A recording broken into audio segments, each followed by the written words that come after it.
Are you aware that you're not using your iPhone properly? Your actions lead to a decreased life cycle of your phone, forcing you to purchase a new one faster. Let's examine the use cases and determine how harmful they are to your iPhone. Then buckle up to find out how you should change your habits to preserve the iPhone's functional and visual excellence. The first item on the agenda is the less obvious one: cases. Incorrect case selection can lead to broken back glass or screen. Now, it sounds absurd, right? So how can a case damage my iPhone?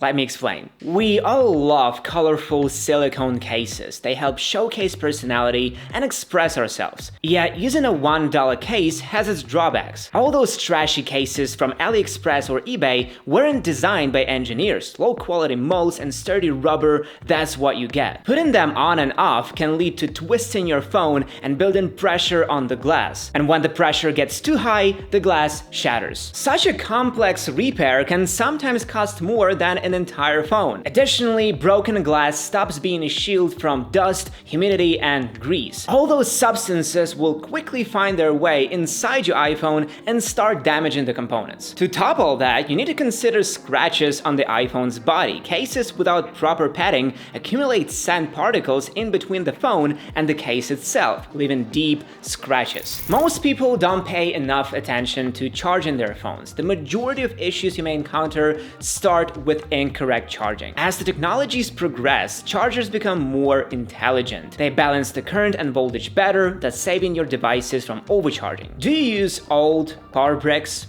Stop doing that. It's generally recommended to use high-quality power adapters for charging. Cheap chargers lead to faster battery degradation, and no one wants to spend a few $100s on a new phone every now and then. The same goes for fast charging. Increased voltage and current lead to intensive wear of the battery. Those precious minutes you save can be worth a fortune if you are a top-tier businessman, but every penny saved is welcomed if you are a regular working person or a student. But that's not all. What cable do you use? Is it original, made by Apple, or a cheap knockoff? Alongside overheating and not providing enough surge protection, inexpensive cables may even damage the iPhone's charging port. Lightning is a pretty delicate connector, prone to broken pins or turnout soldering. If you are a fan of wireless charging, great. It's proven that wireless charging pads put less strain on the battery while charging, but yet again, it applies mainly to higher-end chargers. If your iPhone supports MagSafe, we recommend paying extra for a dedicated MagSafe charger. For only $39, you completely eliminate all dangers that usually come with charging. The MagSafe charger does require a powerful power adapter, yet paying $60 for chargers is much better than $300 for a repair. You surely can say that everything said before is basic, trivial, and unoriginal. Those use cases have been around for years, and no one seems to mind, right? How about things you never notice? There are certain scenarios where your iPhone is subjected to severe conditions. Imagine this: you're sitting near the pool charging your phone. The sun is blasting, and killing monsters in Genshin Impact has never been more exciting. A sudden change of heart forces you to jump into the pool to record some underwater footage. Nothing fishy going on, right?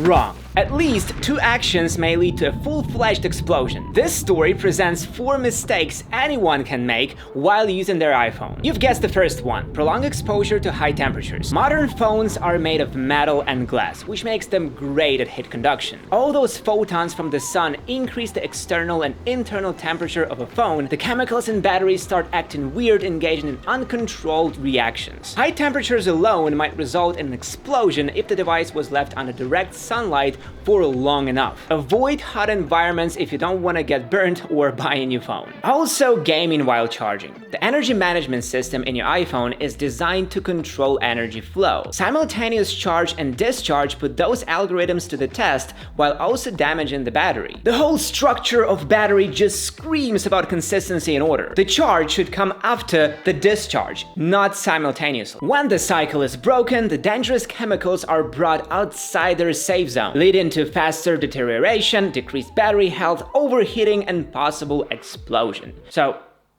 Don't do that, kids. Now, jumping into the water and shooting underwater videos. When submerged calmly and steadily, the iPhone faces no extreme pressure on its seals. Yet, when vast volumes of water at high speeds meet the iPhone, the velocity of droplets may squeeze them inside through a charging port, volume rocker, mute switch, or even through speakers. The water inside becomes a catalyst for corrosion and short circuits. Both of them are highly undesirable. Remember, water damage is not covered by any warranty. But what's wrong with the underwater video? How can that do any harm? You see, recording video clips does require enormous amounts of computing power. Probably you have noticed how hot your iPhone becomes after a few minutes of continuous shooting. When underwater, the temperature difference between internal components and the surroundings may lead to condensation. Water vapor may appear inside the camera, damage its sensor, or interfere with the correct work of optical stabilization. The same goes for taking a shower with your smartphone. Even leaving it on the counter without direct contact with water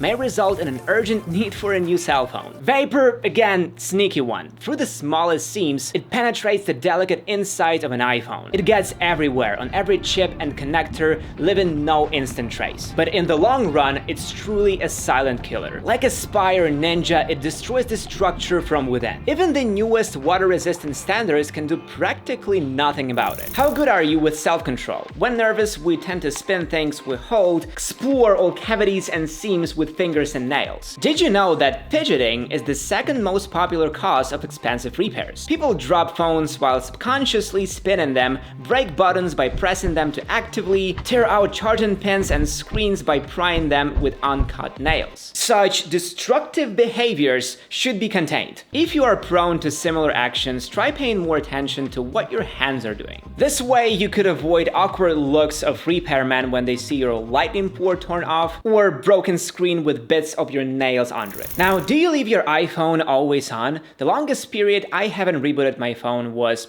almost 3 months. It's always charging on the desk near me, used as an alarm clock. It has no rest even at night, counting precious minutes of my sleep. But despite being extremely convenient, such an approach towards your iPhone does arouse serious issues. Leaving an iPhone constantly on doesn't give its processor time to rest, forcing it to work tirelessly to complete background processors that can easily be cast aside. Who needs regular feed updates when the screen is off? The chip has an engineered lifespan, and a continuous extensive load decreases it. Moreover, if you don't turn off the screen while displaying a still image, it may remember the content. It's called burning out and is common for OLED screens. So if you're using an iPhone 10 or newer, take good care of your display. Turn it off each time you're not using it. All users of iPhone 10R, 11, and SE can ignore this because IPS screens are not affected by this issue due to a completely different technology. Opening and closing apps put an unnecessary strain on memory, wearing it down. This is not something you notice easily, but after a few years, the phone will begin slowing down. The software needs RAM to function properly, and when the amounts are insufficient,